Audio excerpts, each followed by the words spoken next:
the farmhouse that time. Forgot blue and red lights flickered against the whitewashed walls of my newly restored farmhouse.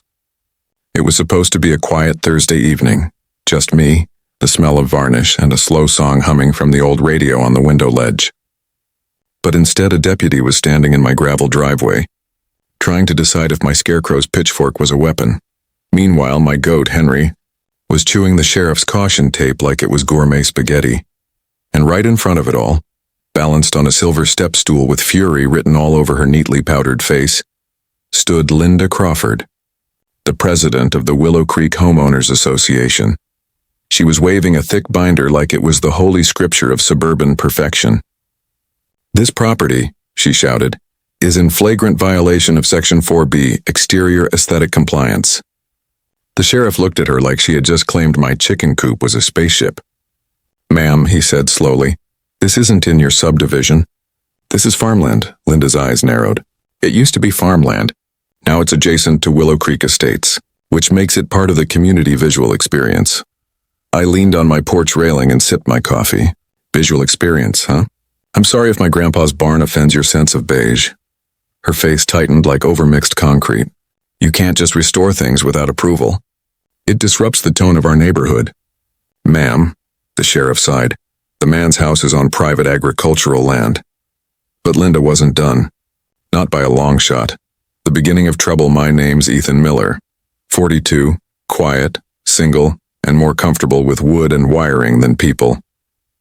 I'm an electrician by trade, but my real project started 3 years ago when my grandfather passed away and left me his old farmhouse just outside the city line.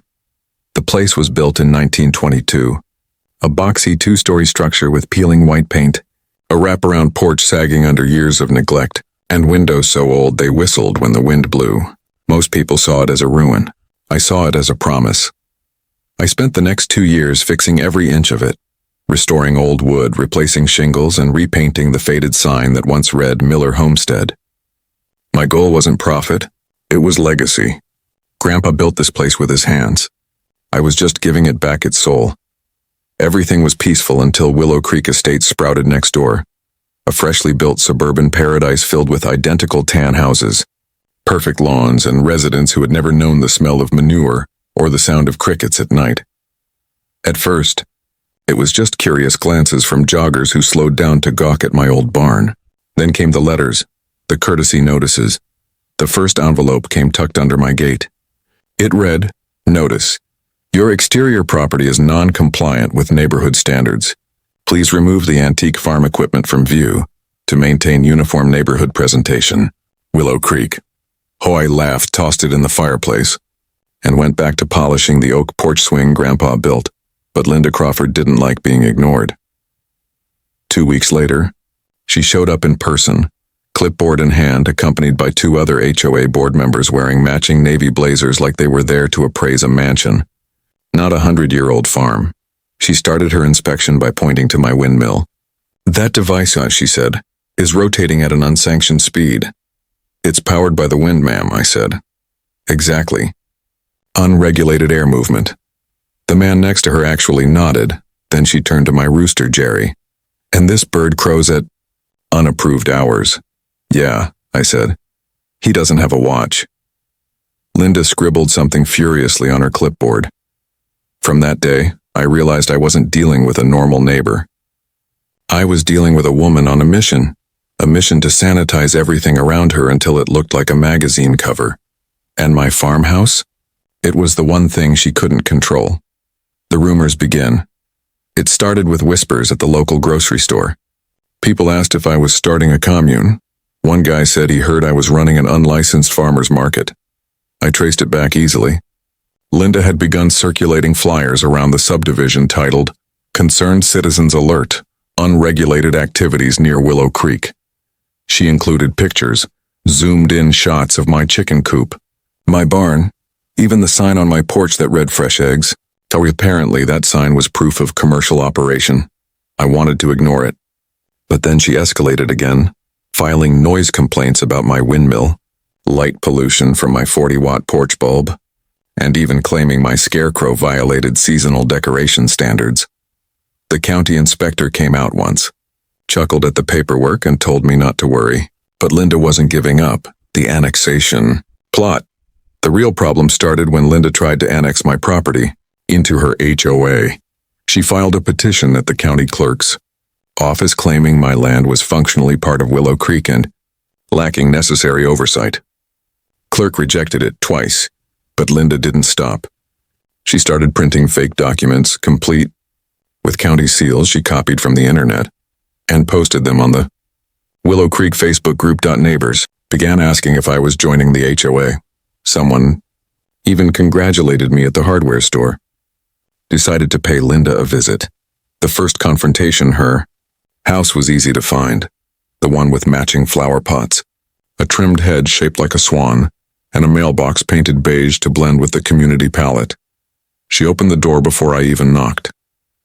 "Mr. Miller," she said sharply, "I don't appreciate your tone in the emails." I didn't send any emails.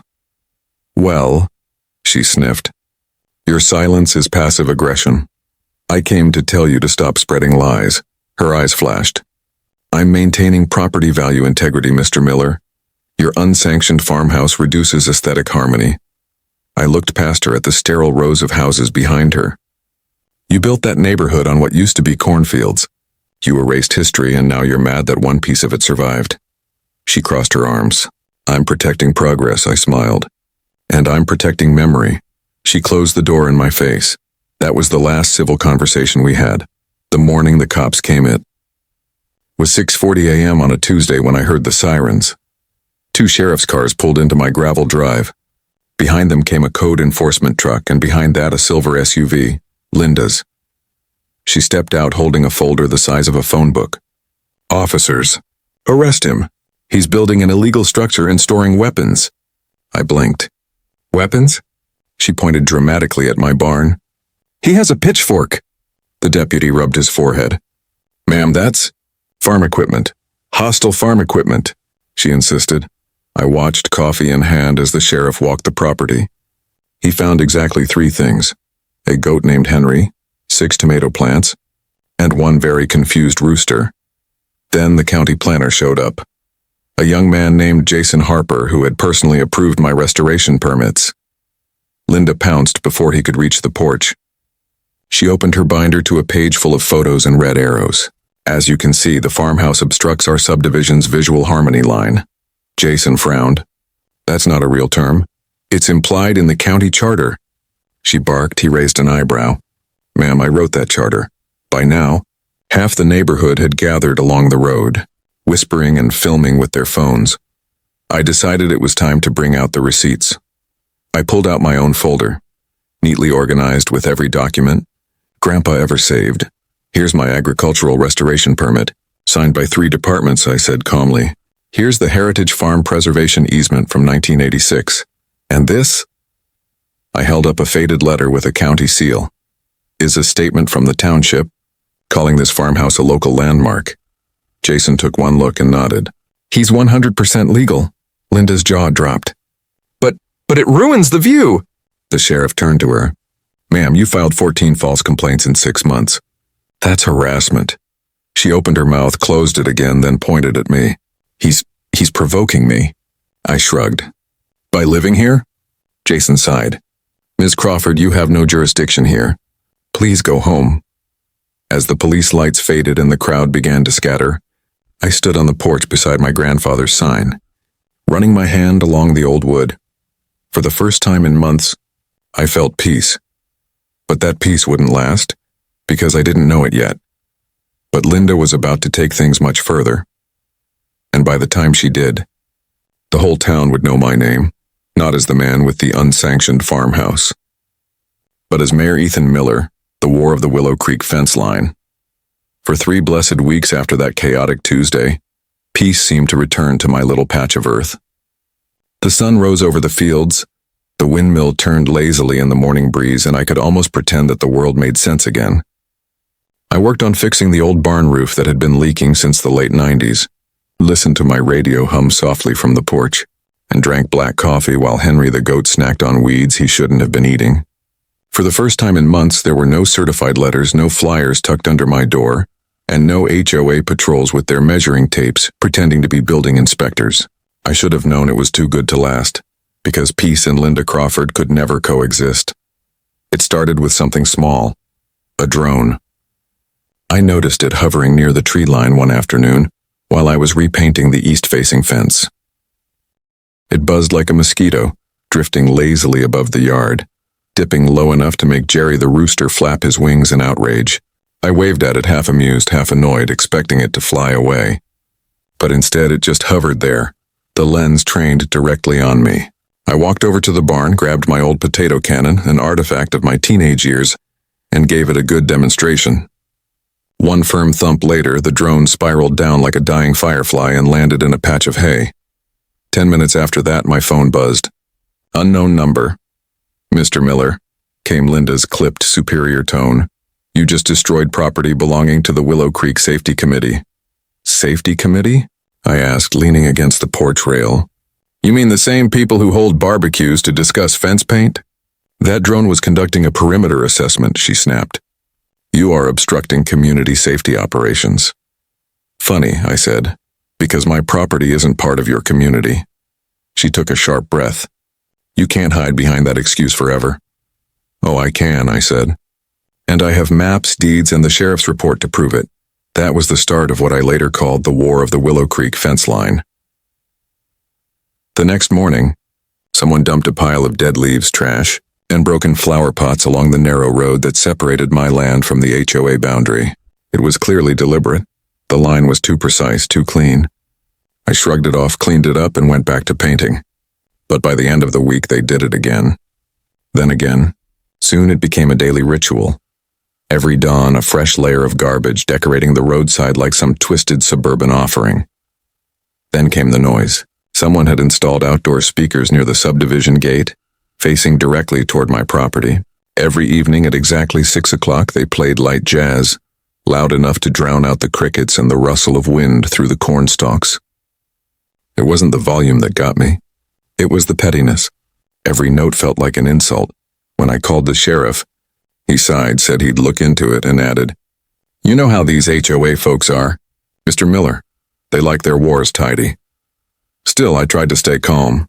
I reminded myself that Grandpa always said, Don't wrestle with pigs, boy. You'll both get dirty and the pig'll enjoy it. But then Linda crossed the line, literally. I came home one Friday afternoon to find a brand new fence cutting across the southern edge of my field. It wasn't mine. It wasn't even on the right property line. Someone, and I didn't need to guess who, had paid for a crew to come out and build it halfway through my land, claiming it was a corrective border installation. I drove straight to the county office. The clerk there, a kind woman named Arlene who had known my family for years, rolled her eyes as soon as I showed her the photos. Oh, not her again, she muttered. She pulled out the official maps, laid them on the counter, and traced the border with a pen. Your property line hasn't changed in 85 years. That fence is 20 feet inside your land. You have every right to remove it. I nodded, thanked her, and drove back home. The next morning, I fired up Grandpa's old John Deere and attached the chain. With one loud grind of the engine, I pulled that fence down post by post while Jerry strutted around like a foreman, supervising a job well done. By evening, the fence was gone, and I thought that was that. But at 9 p.m., I heard tires crunching on the gravel. I stepped out onto the porch, and there she was, Linda Crawford herself, wearing a cardigan and fury-like armor, holding her phone up as she filmed. Vandalism, she yelled. You destroyed community property. Community property built on private land, I said, voice calm but steady. I have county documentation. She zoomed in with her phone. You'll regret this, Mr. Miller. The neighborhood is tired of your rural defiance. I laughed quietly. Then maybe they shouldn't have built their houses next to a farm. Her face twisted. You're an embarrassment. Do you know how many people have complained about you at HOA meetings? 0 that I care about. She stomped off, still recording, muttering something about lawsuits and ordinances. I didn't think much of it at the time. But what I didn't realize was that Linda wasn't just fighting me anymore. She was recruiting. 2 weeks later, the story of the angry farmer of Willow Creek made the local news. A reporter stood across the road, gesturing dramatically toward my house while a banner scrolled across the bottom. Tensions rise between farmer and suburban HOA. They interviewed Linda, of course. She painted herself as a guardian of order, describing me as an uncooperative individual refusing to align with modern community values. Then they showed a photo of my barn, the one with the faded Miller homestead sign, as if it were a crime. Scene, I should have been angry. Instead, I laughed. The story backfired spectacularly. Half the town, especially the old-timers who remembered Grandpa, rallied behind me. People began dropping by to help repaint the barn, bringing cookies, sandwiches, and even spare lumber. The local paper wrote an opinion piece titled, "Heritage or HOA? The Battle for Common Sense." That was when something in me shifted. I'd spent months trying to stay quiet, trying to avoid conflict, but maybe silence was just feeding the problem. Maybe it was time to stop playing defense. The next Saturday, I hosted the first annual Miller Farm Harvest Swap. It wasn't anything fancy, just a few tables out front with baskets of tomatoes, jars of honey, and hand-carved trinkets from neighbors. Families came from all over town. Kids fed the goats. Teenagers took photos in front of the old tractor, and old men sat on the porch swing, talking about how the place reminded them of the old county fairs. By noon, over 100 people had shown up. There was laughter, music, and more food than anyone could eat. It felt alive, the way communities used to feel before bylaws and complaint forms replaced conversation. And of course, Linda showed up. She arrived in her immaculate white SUV, got out wearing oversized sunglasses, and stood at the end of the driveway with her arms crossed like a mall security guard who'd caught someone shoplifting joy. "This," she announced, "is an unlicensed commercial event." "It's a farm swap, Linda," I said. "Nobody's selling anything. Just trading." She took out her phone. "I'm calling the authorities. Be my guest," I said. "They'll enjoy the pie." When the sheriff arrived, he took one look around, at the smiling families, the music, the laughter, and shook his head. "Linda," he said gently, "this is a community gathering. You might want to try enjoying it." Linda sputtered something about noise levels and dust particles, but no one was listening anymore. She stormed off, muttering threats about higher authorities while people clapped and cheered as she left. I didn't know it then, but that day marked a turning point. What began as one man's stubborn stand for his grandfather's legacy was starting to look like something bigger. People were tired of being told what color their mailboxes could be, how tall their grass should grow, and whether porch lights were aesthetic. They wanted freedom, and somehow I'd become the symbol of it. A few weeks later, I received an unexpected invitation, a letter from the town council asking if I'd attend a public hearing on community boundary concerns. It was clear Linda had taken her fight to the next level. She'd somehow convinced the council to review whether the old Miller property should be rezoned for residential consistency. In plain English, she wanted to legally drag my land into the HOA. I showed up to that hearing in jeans, boots, and a clean shirt. Linda arrived in a power suit, armed with a PowerPoint presentation and an entourage of supporters from Willow Creek. She spoke first, delivering a speech full of buzzwords: visual coherence, neighborhood equity, environmental standardization. Then it was my turn.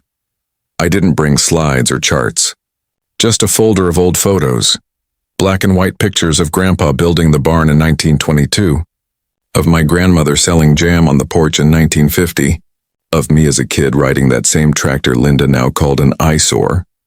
I held them up one by one and told the story of what this farmhouse meant, not just to me, but to this town's history. When I finished, the room was silent. Even the mayor looked moved. Then he said, "Mr. Miller, I think it's time someone reminded this town where it came from." The council voted unanimously to preserve the farmhouse under the Heritage Landmark Act. It was now protected by law. Linda's face went pale. As I walked out of the building that night, people clapped me on the back and thanked me for standing up. Some even said they wished I'd run for council myself. I laughed it off, thinking they were joking, but the idea wouldn't leave my mind.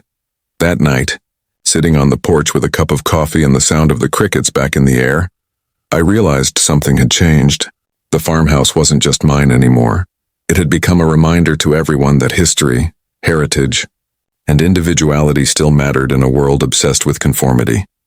Linda had tried to silence me, but instead, She'd given me a voice, and that voice was about to echo a lot louder than either of us could imagine, because this wasn't the end of the story.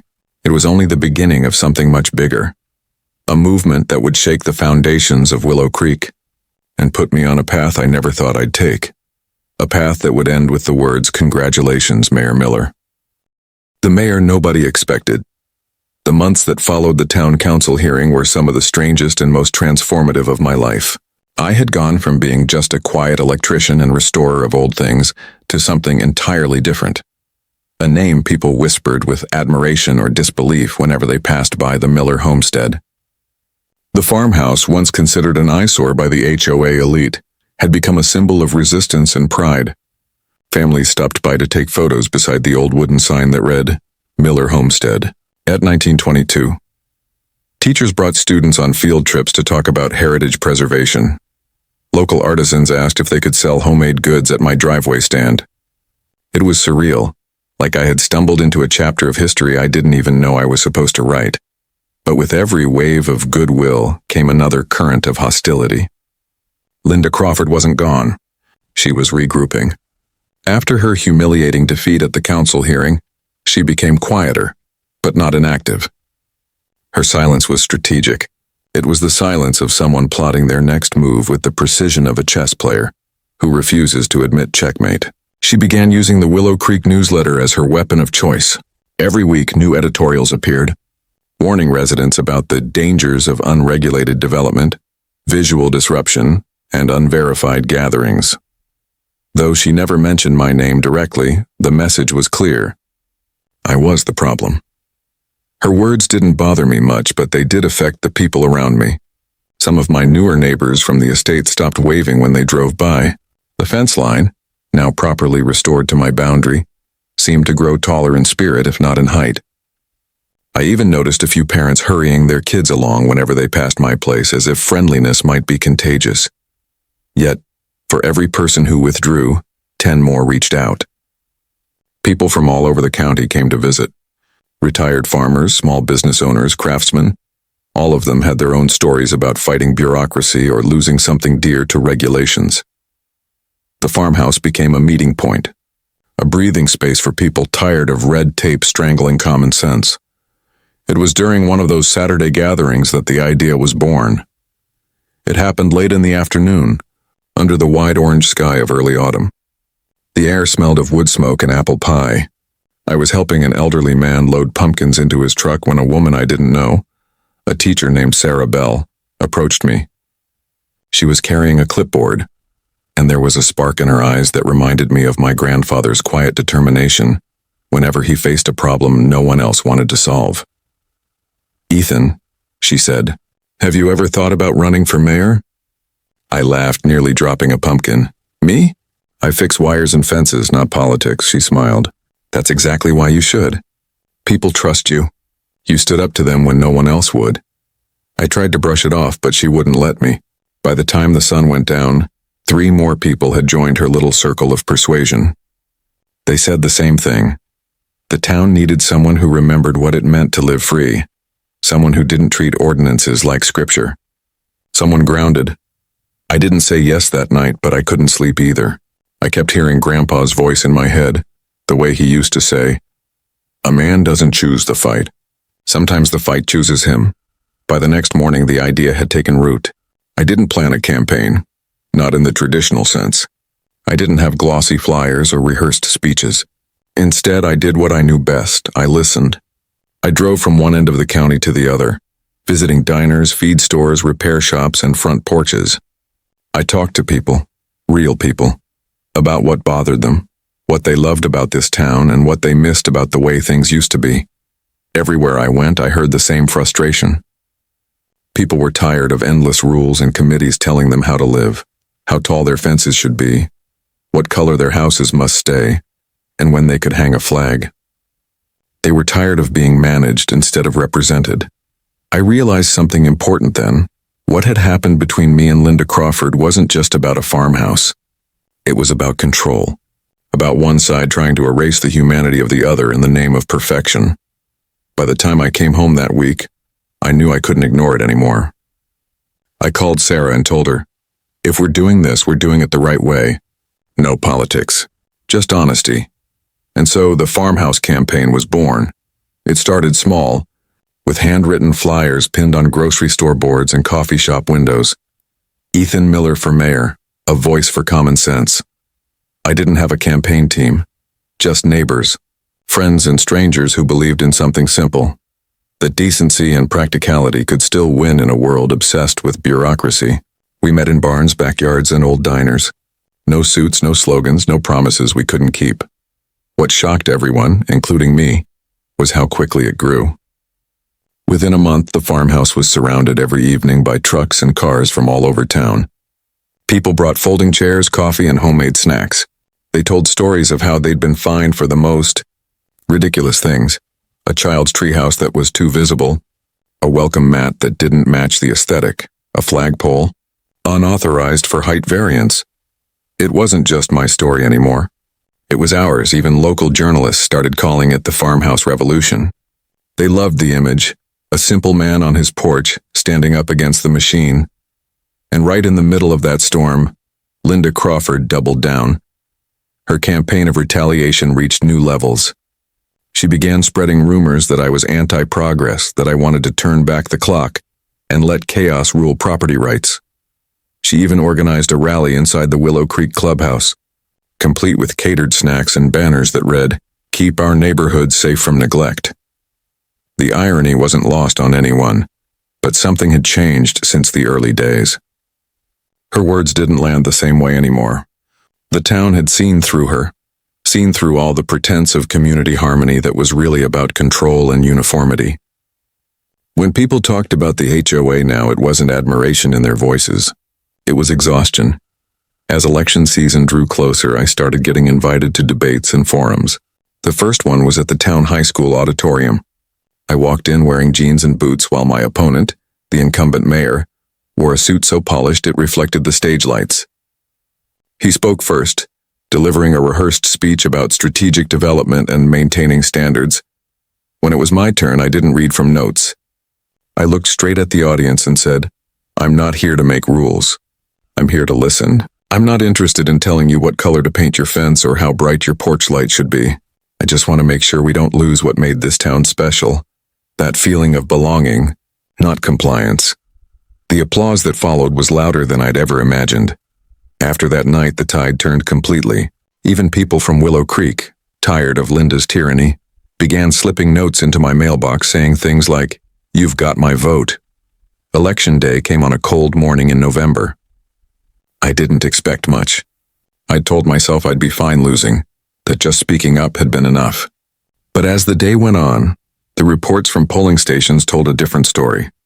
The turnout was record-breaking. The farmhouse had become a symbol of hope for people who hadn't cared about voting in years. That evening, I sat on the porch surrounded by friends, neighbors, and half the town.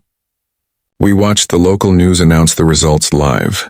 When the anchor finally said the words, "Ethan Miller, elected mayor of Brookhaven by a landslide," there was a moment of silence, a stunned, peaceful quiet before the cheers erupted. Fireworks went off from someone's backyard. Jerry the rooster crowed even though it was nighttime, and Henry the goat tried to eat the victory banner. I just sat there shaking my head and laughing, overwhelmed by the absurdity and beauty of it all. Linda Crawford, I heard later, had resigned from the HOA for health reasons. Rumor had it she'd moved to a gated community 2 towns over. I didn't celebrate her downfall. I didn't need to. Life had already given me the best kind of justice.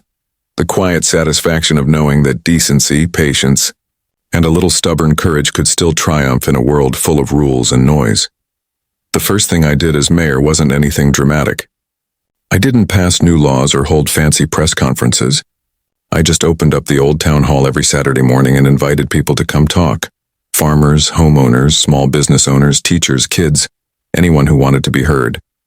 We called it Coffee with the Mayor, but really, it was just neighbors being neighbors again. And every time I walked into that old brick building, I thought about Grandpa, about how he used to tell me that the measure of a man wasn't in how many people he commanded, but how many people trusted him enough to follow.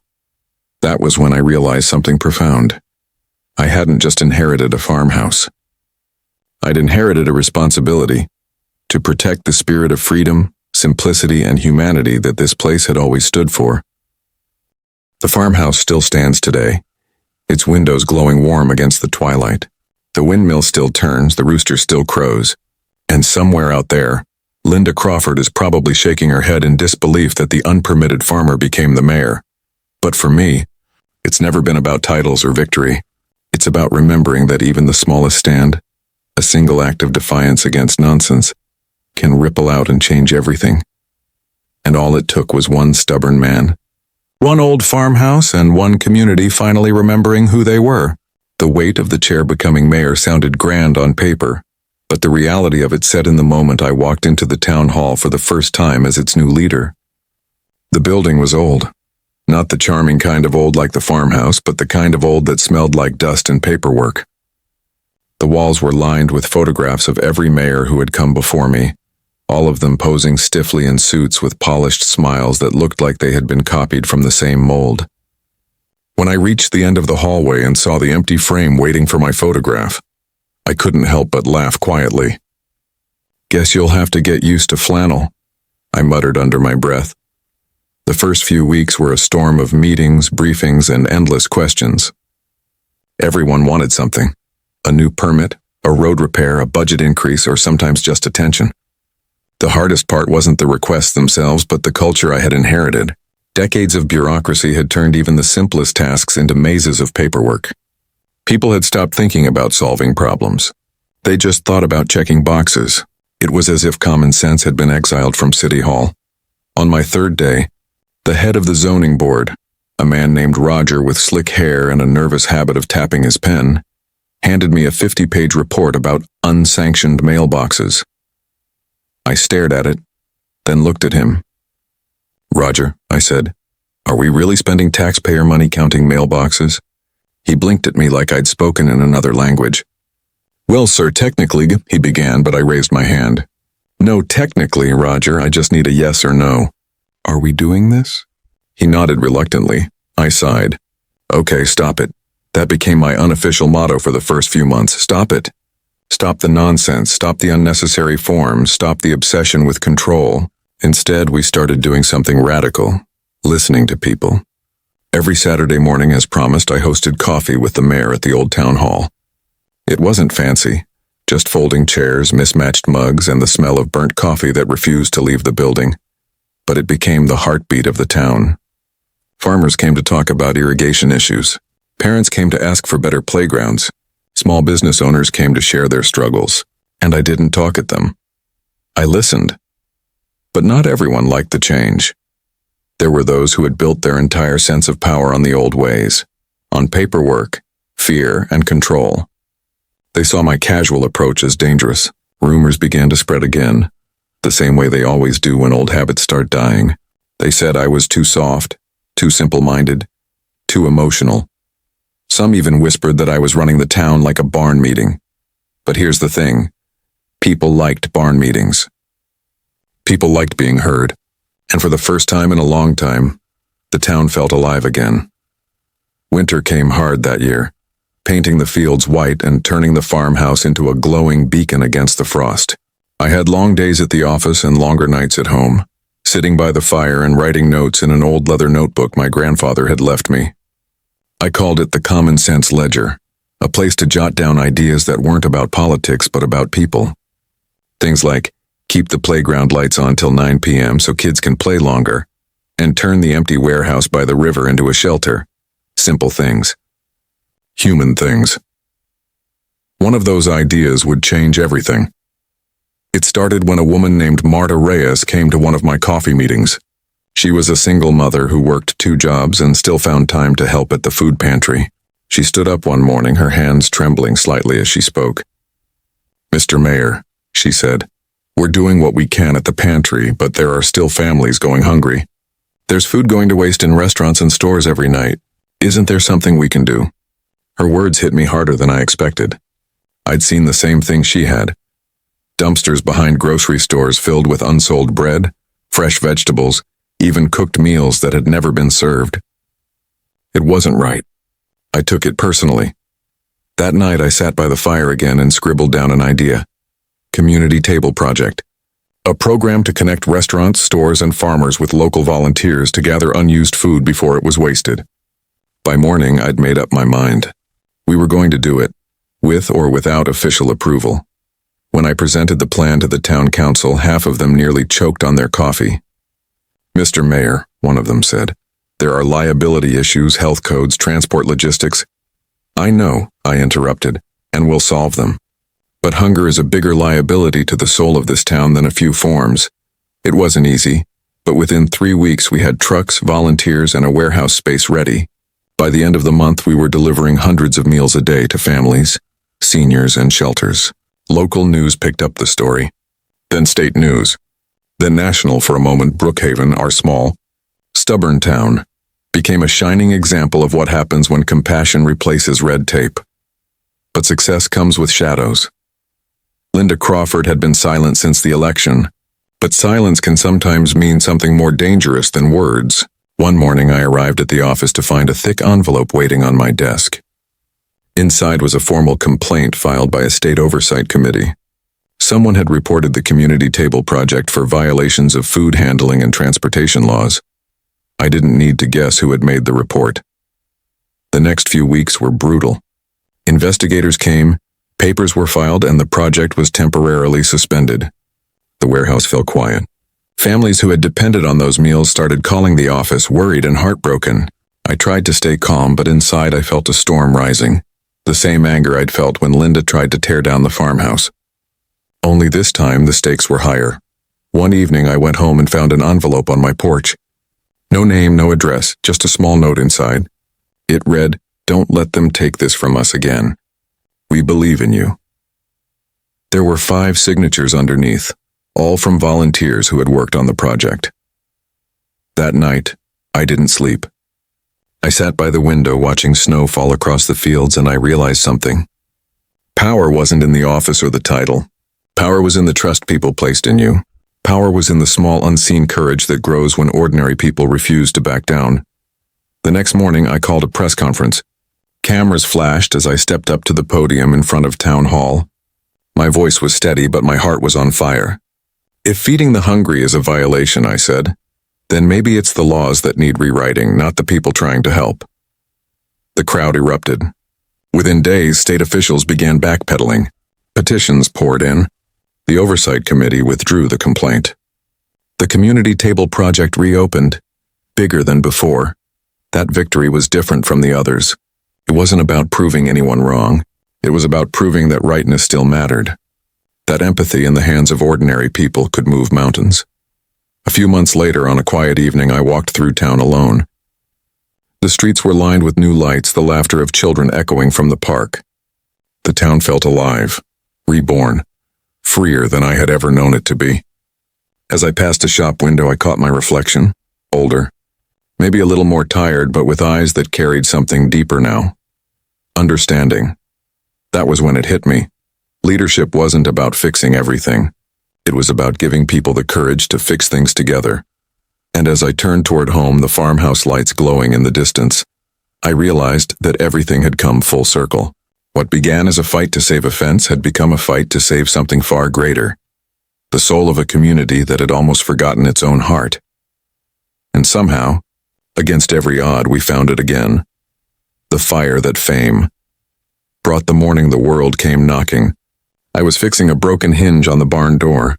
The sun had just started climbing above the eastern hills, spilling gold across the frosted grass. I heard the crunch of tires on gravel before I saw the black SUV roll up the drive. 2 men in dark suits stepped out, their shoes far too clean for country dust. One of them smiled like he'd practiced it in a mirror. "Mr. Ethan Calder," he said, flashing a badge that caught the morning light. "We're with the governor's office. The governor would like to speak with you personally. He's been following your work here in Brookhaven." I leaned against the barn door, wiping my hands on a rag, unsure whether to laugh or worry. The governor? What did a man sitting in a mansion 100 miles away want with me? A farmhand turned mayor with dirt under his fingernails. "Tell him I'm busy," I said with a dry grin. "Got a goat that's been trying to eat my election signs again?" But their faces didn't crack. They were serious. By the following week, my name was everywhere. News stations ran stories calling me the farmer mayor who changed the system. Newspapers printed headlines about the Brookhaven miracle. Overnight, my phone wouldn't stop ringing. Reporters, activists, donors, everyone wanted a piece of me. What had started as a fight to restore a farmhouse had somehow turned into a national symbol of integrity and grassroots change. It was surreal. People were quoting my speeches, sharing videos, and tagging me online with slogans like Calder Revolution and Common Sense Mayor. But fame has a strange taste. Sweet at first, then bitter once it lingers too long. I began to notice how the cameras that once inspired pride now felt invasive. Reporters camped outside my farmhouse waiting to capture me feeding the chickens or walking down the dirt road. They called it authenticity. I called it intrusion. Even worse, politicians began circling like hawks, seeing me not as a person but as a brand to exploit. One day, I was invited to a gala in the city, the kind of place where the chandeliers looked like frozen waterfalls and people wore smiles sharper than knives. The governor himself approached me with a firm handshake and eyes full of calculation. "Ethan," he said smoothly, "we need more people like you in this country. Real men, honest men. You've got a gift, the people trust you. Ever think about running for something bigger? Something bigger." The words echoed in my head. They dangled like bait, shiny, tempting, dangerous. I didn't answer right away. Part of me, the part that still smelled of hay and wood polish, wanted to laugh it off. But another part of me, the tired, idealistic part that had fought so hard to fix things, began to wonder what I could do with more reach, more power, more change. That night, I drove home in silence. The stars were cold and clear above the fields, the road empty except for the rhythmic hum of the engine. When I reached the farmhouse, the lights in the windows looked warmer than usual, almost protective. I stepped inside to find letters piled on my table, handwritten ones from people all over the country. A farmer from Kansas thanking me for standing up to bureaucracy, a teacher from Ohio saying she played my town hall speeches to inspire her students, a veteran from Texas writing, "You made me believe in small towns again." Reading those words brought tears to my eyes. I wasn't made of stone. Their hope was like a living thing, and it scared me, because I knew how easily hope could be manipulated. I had seen it before in the eyes of people like Linda Crawford, who used rules as weapons. And now others wanted to use me the same way. The next few months tested me in ways I hadn't imagined. With national attention came scrutiny. Every choice I made was dissected, twisted, exaggerated. When I voted against a luxury development project that would have cut down a forest, a major news outlet ran the headline, "Mayor Calder Anti-Business?" When I refused to endorse a wealthy donor's company for a public contract, another paper accused me of being anti-progress. It was absurd, but it worked. Whispers started, doubts spread. People began asking if I'd changed. One evening, after a particularly vicious news report, I found myself pacing the farmhouse kitchen, the old floorboards creaking beneath my boots. The house had seen every version of me, the dreamer, the fighter, the farmer, the mayor. But that night I didn't feel like any of those things. I just felt tired. I sat down at the kitchen table and stared at the old Calder farm sign I'd restored years ago. Its faded paint reminded me of my grandfather's words. "A man's worth ain't measured by what he builds, but by what still stands when the storms pass." And that's when I realized I was standing in the middle of another storm. Only this time, it wasn't Pamela Voss or a few HOA bylaws. It was bigger, colder, and far more cunning. It was the world of politics, the same system I'd accidentally stepped into when I decided to fight for a bit of land and a few goats. The breaking point came when I received a proposal from a political consultant. She wanted to rebrand me for national appeal. Her suggestions were absurd. A new wardrobe, polished speeches, relatable but professional photographs, and a staged video series titled From Farm to Future. She promised me millions in backing if I played along. "America needs a face like yours," she said with a confident smile. "We'll make you the next governor, maybe even more. But you have to let us shape your image." I stared at her for a long moment, then stood up and walked to the window. Outside, the sun was setting over the field, turning the world gold. I thought of Grandpa, of the old tractor, of the community we'd built together, not for fame, but for something far simpler: decency. When I turned back to her, my answer was quiet but firm. "Ma'am, I don't need to be shaped. I just need to keep standing." She looked disappointed, but I didn't care. I walked her to the door, thanked her politely, and as the car disappeared down the road, I felt something lift from my shoulders. The following week, I held another town meeting, not for cameras or press, but for the people who had been with me from the start. The old hall was packed. Some faces were familiar, others new. Children played near the back, their laughter echoing through the wooden rafters. I looked at them all and felt the same fire that had carried me through every fight. "I've been offered a chance to leave," I said, my voice steady. "A chance to go higher, to get richer, to get louder. But I don't want any of that. What I want, and what I've always wanted, is right here, to make this town, this community, something we can all be proud of. So if anyone asks what the next step is, tell them this. Brookhaven isn't stepping up. We're standing firm." The crowd rose to their feet, clapping, cheering, shouting my name, not like fans cheering a celebrity, but like neighbors cheering one of their own. In that sound, I found my answer. A few days later, I received a letter with a return address I didn't recognize. Inside was a single sentence written in neat cursive. "You can't fix the whole world, Ethan, but maybe you can remind it what good looks like." There was no signature, just a small pressed flower tucked into the envelope, a marigold. My marigolds, the ones that had once caused all the trouble when they leaned too close to the road. I smiled. The storms of fame, politics, and ambition would come and go. But the farmhouse still stood. The windmill still turned. The community still gathered. And maybe, just maybe, that was enough.